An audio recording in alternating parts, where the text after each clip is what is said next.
Ingenieurinnen und Ingenieure hätten wir heute noch keinen Kaffee getrunken. Es wäre kein Zug gefahren, mit dem ich nach Bern gekommen bin. Und virtuelle Anlässe wie diese gäbe es auch nicht. Ingenieure spielen eine entscheidende Rolle bei der Entwicklung einer Gesellschaft. Und daher ist es umso besorgniserregender, dass in der Schweiz langfristig 50.000 Ingenieurinnen und Ingenieure fehlen werden. Liebe Zuschauerinnen, liebe Zuschauer, schön, dass so viele dabei sind. Meine lieben Ingenieurinnen und meine lieben Ingenieure, meine lieben Gäste hier im Bellevue Bern. Mein Name ist Christian Fils, ich bin Elektroingenieur und ich habe 2018 gemeinsam mit Daniel Löhr den Engineers Day ins Leben gerufen. Unser Ziel war es, den Ingenieurberuf sichtbarer zu machen. Umso mehr freut es uns, dass jetzt nach 3 Jahren aus dem Engineers Day ein stattlicher Anlass geworden ist, mit ganz wichtigen Unterstützern. Dieser Anlass, Ingenieurwerkstatt, findet virtuell mit Teilnehmern aus der ganzen Schweiz, ja vielleicht sogar weltweit statt. Wir werden mit Vertretern aus Politik, Wirtschaft, Verbänden, Medien darüber sprechen, wie und mit welchen Strategien der Nachwuchs und die nachhaltige Entwicklung unserer Gesellschaft gefördert werden können. Der Schweizer Engineers Day wurde 2020 mit dem World Engineering Day for Sustainable Development zusammengeführt. Damit macht die UNESCO aufmerksam auf die wichtige Rolle, die die Ingenieure bei der Erreichung der internationalen Nachhaltigkeitsziele haben. Schon immer war das Ingenieurwesen für eine Zivilisation von großer Bedeutung und speziell für uns in der Schweiz.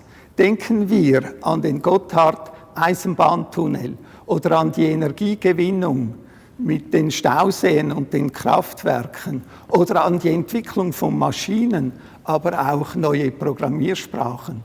Und noch nicht so lange ist es her an den Bau des Gotthard-Basistunnels.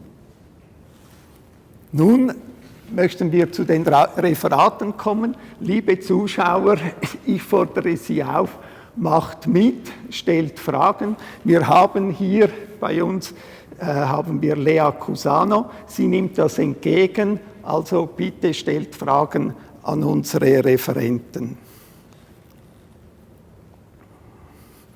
Nun hören wir direkt aus dem Berufsalltag eines Ingenieurs, der weiß, was man machen muss, um an die Spitze zu kommen und dort zu bleiben.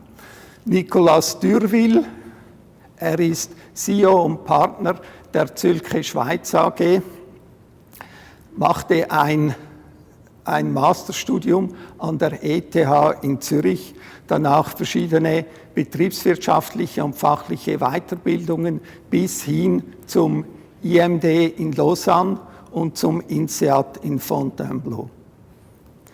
Was begeistert Nicolas Dürwil an seinem Beruf? Welche Aufgaben müssen Ingenieure heute lösen? Dazu spricht jetzt Nicolas Dürwil in seinem Referat. Das heißt, was wir machen müssen, um an der Spitze zu bleiben.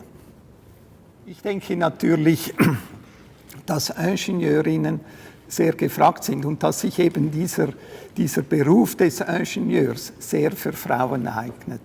Und wir haben jetzt passend dazu als nächstes Yvonne Betkober. Sie ist Ingenieurin und sie wird zu uns sprechen, aber leider nicht physisch. Yvonne Betkober musste kurzfristig ins Ausland und kann nicht hier physisch teilnehmen. Sie ist General Manager der Amazon Web Services in der Schweiz. Sie absolvierte ein Studium als Telekommunikationsingenieurin an der Technischen Universität in Berlin und arbeitete dann 13 Jahre lang für Microsoft in verschiedenen Funktionen in der Schweiz und auf Ebene Europa. Seit 2 Jahren ist Yvonne Bedkober General Manager der Amazon Web Service Switzerland. Was hat Frau Bedkober motiviert, ein Ingenieurstudium zu wählen? Was erwartet Frau Bedkober in den nächsten Jahren von ihren Mitarbeitenden? Dieses und vieles mehr hören wir nun in Yvonne Bedkobers Referat, das heißt aus der Praxis der Ingenieurberuf heute und in Zukunft. Nun beschäftigen wir uns mit der Frage, was Ingenieurinnen und Ingenieure zu einer nachhaltigen Welt beitragen können. Christian Frutiger, Botschafter und Vizedirektor im DEZA, zeigt dies gleich anhand von einigen spannenden Beispielen auf. Christian Frutiger studierte in Genf und im Tessin, machte einen Executive Master of Management Communication und dies an der Università della Svizzera Italiana. Was denkt Herr Frutiger, Ingenieure und Ingenieure machen können, um die Agenda 2030 zu erreichen? Was kann das Schweizer Ingenieurwesen tun, damit die Entwicklung von anderen Ländern positiv verläuft? Dies und vieles mehr sagt Ihnen jetzt gleich Botschafter Christian Frutiger.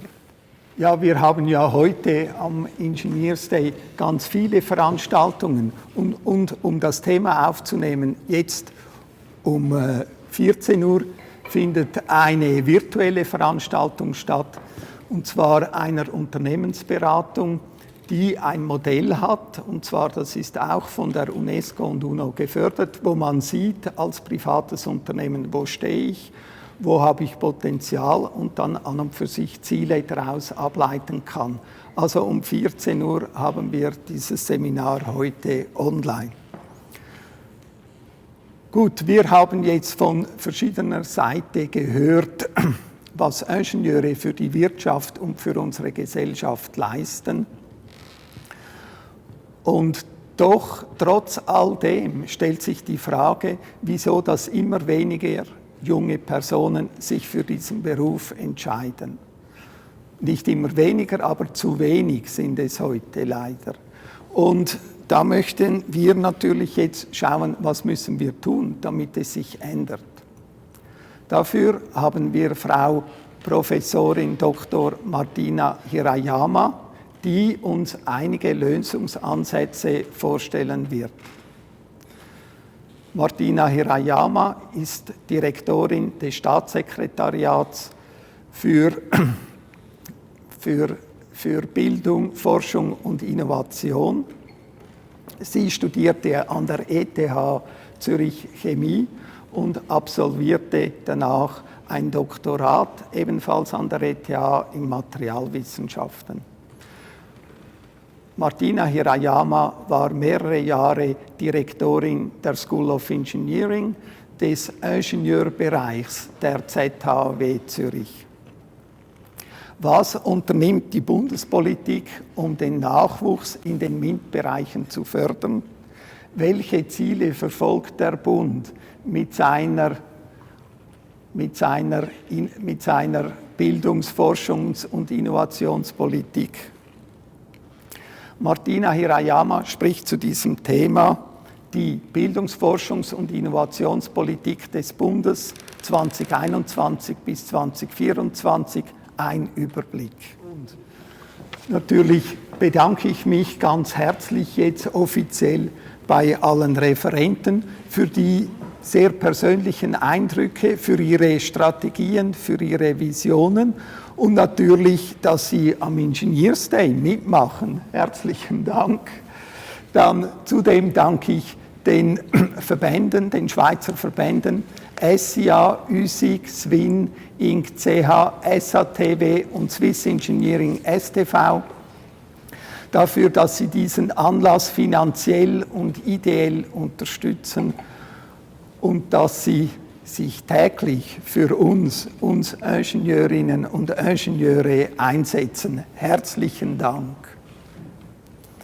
Weiter danke ich den Golddonatoren, die mit Engagement und finanziell den Engineers Day unterstützen. Sie sehen sie eingeblendet. Ein großer Dank gebührt auch unserem Patronatspräsidenten, dem Bundespräsidenten Guy Parmelin und natürlich den beiden Departementen des Bundes, zum einen das für Wirtschaft, Bildung und Forschung und zum anderen das für Auswärtige Angelegenheiten. Und da möchte ich mich natürlich auch für Ihr großes Engagement bedanken und zum anderen für die Referate, die exzellenten Referate, die wir heute hier gehört haben. Zudem möchte ich mich bei allen Organisatoren, Aktivpartnern, Helfern dafür bedanken, dass die ganz vielen Events, die heute stattfinden, durch ihren unermüdlichen Einsatz und Initiative zustande gekommen sind. Also vielen herzlichen Dank. Liebe Zuschauerinnen, liebe Zuschauer, schön, dass Sie dabei waren. Schön, dass Sie sich mit diesem Thema beschäftigen. Auf Wiedersehen, bis zum nächsten Engineers Day am 4. März 2022.